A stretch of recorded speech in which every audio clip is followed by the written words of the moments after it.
একটিবার চোখ বন্ধ করে ভাবুন তো, আপনার জীবনের শেষ নিঃশ্বাসটি ত্যাগ করেছেন। আপনার চারপাশে কান্নার রোল, কিন্তু আপনি আর কিছুই শুনতে পাচ্ছেন না। আপনার শরীর নিথর, আপনার প্রিয়জনেরা আপনাকে শেষবারের মতো স্পর্শ করছে, গোসল দিচ্ছে, সাদা কাফনে মুড়ে দিচ্ছে, কিন্তু কিন্তু আপনার আর কোনো অনুভূতি নেই।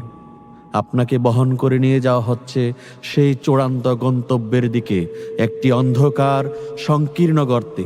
আপনাকে একা রেখে দেওয়া হলো, আপনার উপরে মাটির চাপা পড়েছে। ধীরে ধীরে পৃথিবীর সমস্ত আলো আর শব্দ বিলীন হয়ে যাচ্ছে। আপনার আপনজনেরা ফিরে আসছে, কিন্তু আপনি রয়ে গেছেন একা, চির একাকিত্বের সঙ্গী হয়ে। এটাই বাস্তবতা, এটাই কবরের জীবনের প্রথম রাত। সেই রাতে, সেই ভয়ঙ্কর নীরবতায় আপনার সাথে ঠিক কি ঘটবে, চলুন জেনে নেওয়া যাক। সম্মানিত দর্শক, আপনি যদি আমাদের চ্যানেলে নতুন হয়ে থাকেন তাহলে আমাদের চ্যানেলটিকে সাবস্ক্রাইব করতে ভুলবেন না। রাসূলুল্লাহ সাল্লাল্লাহু আলাইহি ওয়াসাল্লাম বলেছেন, কবর হলো আখিরাতের প্রথম ঘাঁটি। যে এখানে মুক্তি পেল তার জন্য পরবর্তী ধাপগুলো সহজ হয়ে যাবে, আর যে এখানে ব্যর্থ হলো তার জন্য অপেক্ষা করছে আরও ভয়ঙ্কর পরিণতি।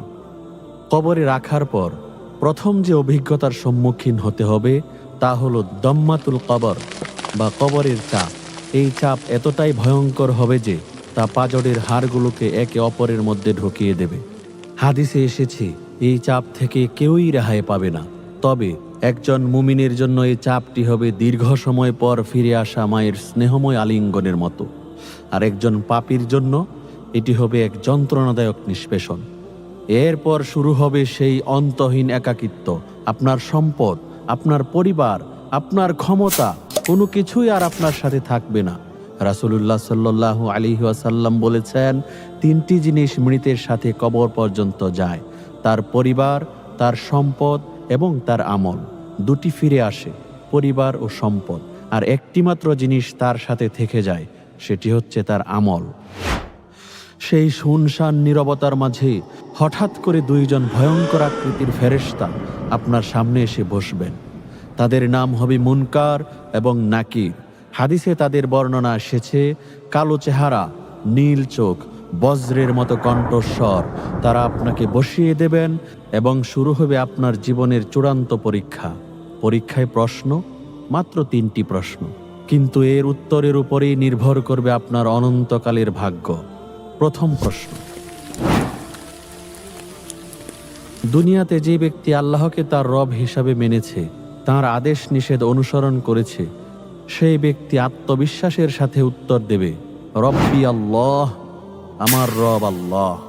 কিন্তু যে ব্যক্তি দুনিয়াতে আল্লাহকে ভুলে গিয়েছিল, সে দ্বিধাগ্রস্ত হয়ে পড়বে, তার মুখ থেকে কোনো উত্তর বের হবে না। দ্বিতীয় প্রশ্ন, ওয়ামা দীনুকা, তোমার দিন কি? একজন মুমিন উত্তর দেবে, দিনী আল ইসলাম, আমার দিন ইসলাম। কিন্তু যে ব্যক্তি ইসলামের পরিবর্তে অন্য কোনো জীবন ব্যবস্থাকে অনুসরণ করেছে, সে হতভম্ব হয়ে শুধু বলবে, হায়, আমি তো জানি না, লোকেদেরকে যা বলতে শুনেছি আমিও তাই বলতাম। এবং তৃতীয় চূড়ান্ত প্রশ্ন, ওয়ামা নাবিয়্যুকা, তোমার নবীকে? মুমিন উত্তর দিবে, হুয়া রাসূলুল্লাহ মুহাম্মদ ইবনে আব্দুল্লাহ সাল্লাল্লাহু আলাইহি ওয়াসাল্লাম, তিনি আল্লাহর রাসূল মুহাম্মদ সাল্লাল্লাহু আলাইহি ওয়াসাল্লাম। আর যে ব্যক্তি রাসূলের আদর্শকে উপেক্ষা করে জীবন কাটিয়েছে, সেই সহজ উত্তরটিও দিতে পারবে না। তার জন্য অপেক্ষা করবে ভয়ঙ্কর পরিণতি। যারা সঠিক উত্তর দিতে পারবে তারা কারা জানেন?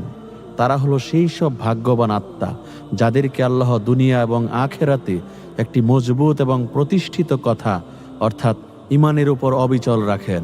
আল্লাহ রাব্বুল আলামিন নিজে পবিত্র কোরআনে এই মুহূর্তটির কথা বলেছেন, ইউসাব্বিতুল্লাহুল্লাযীনা আমানু বিল কওলিস সাবিত ফিল হায়াতিদ দুনিয়া ওয়া ফিল আখিরাহ ওয়া ইউদিল্লুল্লাহুজ যালিমিন ওয়া ইয়াফআলুল্লাহু মা ইয়াশা। যারা ঈমান এনেছে, আল্লাহ তাদেরকে দুনিয়ার জীবনে এবং আখিরাতেও প্রতিষ্ঠিত কথার উপর অবিচল রাখেন, আর আল্লাহ জালিমদেরকে পথভ্রষ্ট করেন। আর আল্লাহ যা ইচ্ছা তাই করেন। এই আয়াতটি হলো মূল রহস্য। কবরের প্রশ্নের উত্তর কোনো মুখস্থ করা বিদ্যা দিয়ে দেয়া যাবে না। এর উত্তর আসবে সরাসরি হৃদয় থেকে, সেই ঈমান থেকে যা দিয়ে আপনি দুনিয়াতে জীবনযাপন করেছেন। যারা সঠিক উত্তর দিতে পারবে তাদের জন্য আকাশ থেকে একটি দৈববাণী আসবে, আমার বান্দা সত্য বলেছে। সাথে সাথে তার কবরকে দৃষ্টি সীমা পর্যন্ত প্রশস্ত করে দেয়া হবে। তাকে জান্নাতের পোশাক পরানো হবে এবং তার জন্য জান্নাতের একটি দরজা খুলে দেওয়া হবে, যেখান থেকে কিয়ামত পর্যন্ত শান্তিদায়ক সুবাতাস এবং সুগন্ধি আসতে থাকবে। আর যারা ব্যর্থ হবে, আকাশ থেকে ঘোষণা আসবে সে মিথ্যা বলেছে, তার জন্য জাহান্নামের বিছানা বিছিয়ে দেওয়া হবে, জাহান্নামের পোশাক পরানো হবে এবং জাহান্নামের একটি দরজা খুলে দেওয়া হবে। সেই দরজা দিয়ে গরম বিষাক্ত বাতাস এবং দুর্গন্ধ আসতে থাকবে।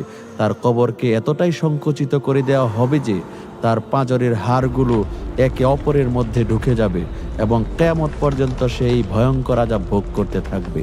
ومن أعرض عن ذكري فإن له معيشة ضنكا ونحشره يوم القيامة أعمى। আর যে আমার শরণ থেকে মুখ ফিরিয়ে নেবে তার জন্য হবে এক সংকুচিত জীবন এবং আমি তাকে কিয়ামতের দিন অন্ধ অবস্থায় উঠাবো। মুফাসসিরগণ বলেন, এই সংকুচিত জীবনের প্রথম এবং প্রধান প্রকাশ ঘটবে কবরের জীবনে, যেখানে তার কবরকে তার উপর সংকুচিত করে দেওয়া হবে। তাহলে এই কঠিন পরীক্ষার জন্য আমাদের প্রস্তুতি কি?